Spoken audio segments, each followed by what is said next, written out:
गुरुर्ब्रह्मा गुरुर्विष्णु गुरुर्देवो महेश्वरा गुरुर्साक्षात् परं ब्रह्म तस्मै श्री गुरुवे नमः।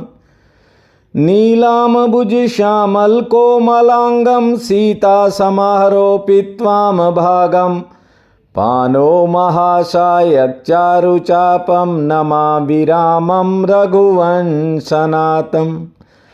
त्वमेव माता च पिता त्वमेव बन्धु च सखा त्वमेव विद्या च द्वरिणं त्वमेव सर्वं मम देव वासुदेवसुतं देवं कंसं चानुर्मर्दनं देवकी परमानन्दं कृष्ण वन्दे जगद्धम्। प्रिय बंधुओं, देवियों व सज्जनों, जीवन में एक बात को सदा याद रखो कि गुरु कभी किसी को अपने पीछे नहीं चलाता। गुरु तो केवल मार्ग दिखाता है, गुरु तो बस सहारा देता है। गुरु तो सदा एक बात पर ही जोर देता है कि तुम स्वयं होने के लिए पैदा हुए हो। तुम वो बन जाओ जैसा तुम्हें उस परमात्मा ने बनाया है। लेकिन इंसान का दुर्भाग्य ये है कि वह दूसरों के पीछे इतना चल लेता है कि एक समय अपने आप को ही भूल जाता है। आप प्रतिदिन श्रीमद् भागवत कथा का श्रवण कर रहे हो। ये पावन कथा आपको एक नए आनंद में डुबो देगी। जानते हो, क्षेत्र में वर्षा और बाढ़ के कारण इंटरनेट सेवाएं काफ़ी खराब चल रही हैं। इसलिए आज थोड़ा वीडियो छोटा बनाया है, कल से पूरा आएगा। लेकिन आपको बता दूं, आज की कथा आपके घर में आनंद लाने वाली है। उस आनंद को ही परमात्मा कहते हैं। कथा कहती है कि संसार के विषय प्रारंभ में जितना सुख देते हैं, अंत में उससे कई गुना दुख भी देते हैं। इसलिए विषयों को विष समझकर त्याग दो। ये विषय व्यक्ति के जीवन को खोखला कर देते हैं। देखिए, शुरू में शराब पीने वालों को जितना आनंद आता है, अंत में उन्हें उतनी ही पीड़ा भी भोगनी पड़ती है। लाखों शराब पीने वाले ऐसे लोग हैं जिनके अंत में फेफड़े, लीवर, किडनीज सब खराब हो गए और धन भी खत्म हो गया। ऐसे शराबी हैं जो अंत में किसी काम के नहीं रहे। इसलिए कहता हूं, विषयों को विष समझकर त्याग दो, ज्ञान प्राप्त करो। देखिए, ज्ञानी कहलाना एक अलग बात है और ज्ञानी हो जाना ये अलग चीज है। पंडित वो है जो मर चुके हैं और जो मरने वाले हैं उनके लिए शोक न करे, वो पंडित है। ज्ञानी उसे कहते हैं जिसे हर जगह परमात्मा दिखता है, वो सबको एक समान दृष्टि से देखता है, उसे ज्ञानी कहते हैं। गुरु नानक देव जी मंदिर में भी जाते हैं, मस्जिद में भी जाते हैं, कब्रिस्तान में भी जाते हैं और तीर्थ स्थान पर भी जाते हैं। उनकी दृष्टि में कोई भेद नहीं था, उनके लिए सब ब्रह्म है। इसलिए तो वे जब मस्जिद की तरफ पैर करके लेटे तो मुसलमानों ने कहा कि ये काफिर है, ये हमारे खुदा की तरफ पैर करके लेटा हुआ है। गुरु नानक देव जी ने कहा कि जिधर तुम्हारे खुदा नहीं है, मेरे पैर उस तरफ घुमा दो। जैसे ही उन्होंने गुरु नानक देव के पैर घुमाए, जानते हो, मस्जिदें भी उधर ही घूमने लग गई।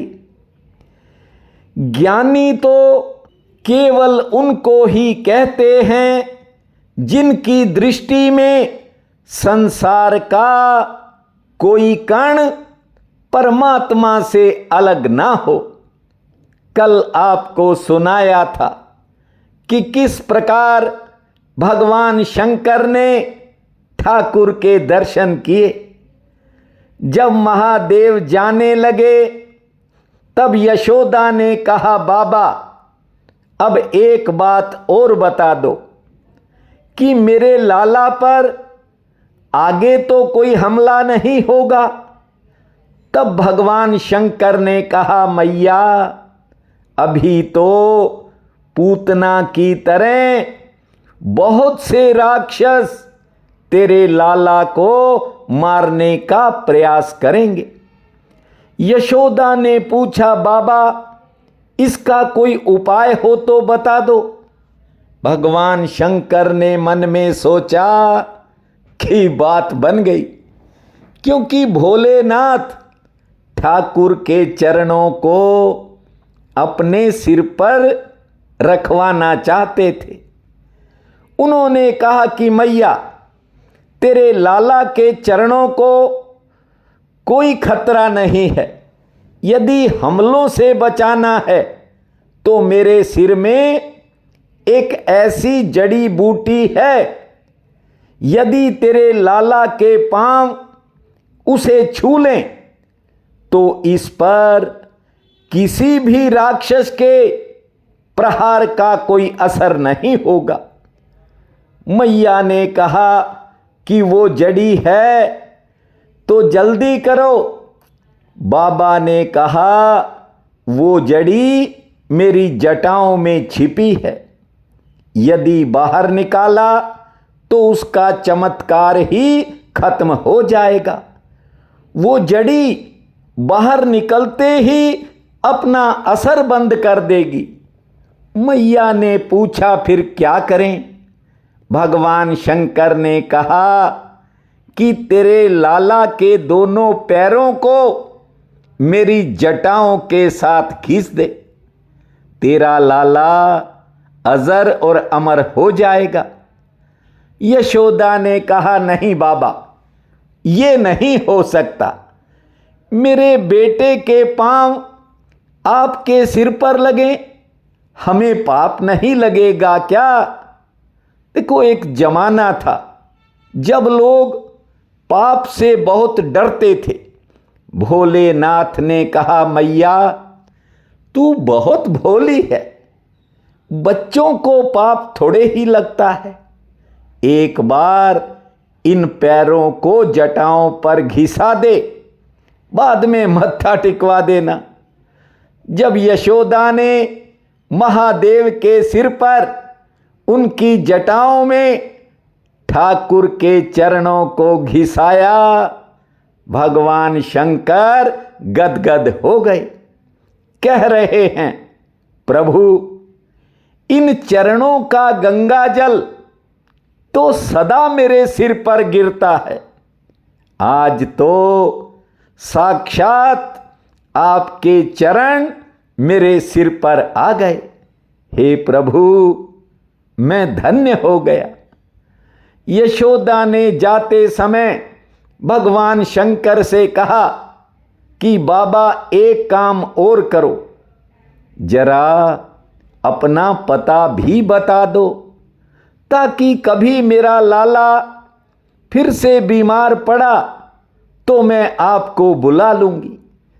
भगवान शंकर ने कहा, मैया जहां तू अपने लाला को नहलाती हो और जिस मोरी से जल नीचे गिरता है वो ही मेरा स्थायी पता है, वहीं रहता हूं मैं, देख लेना।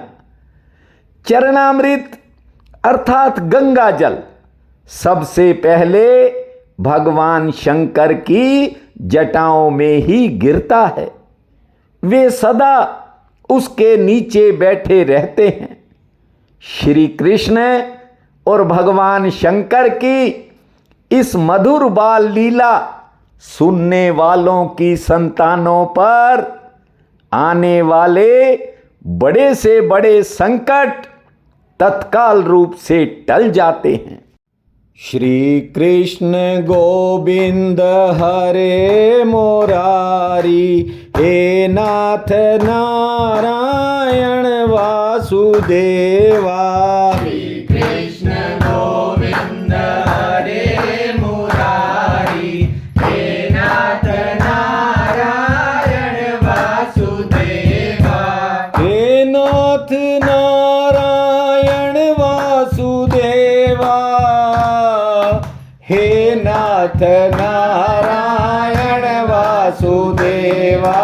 श्री कृष्ण गोविंद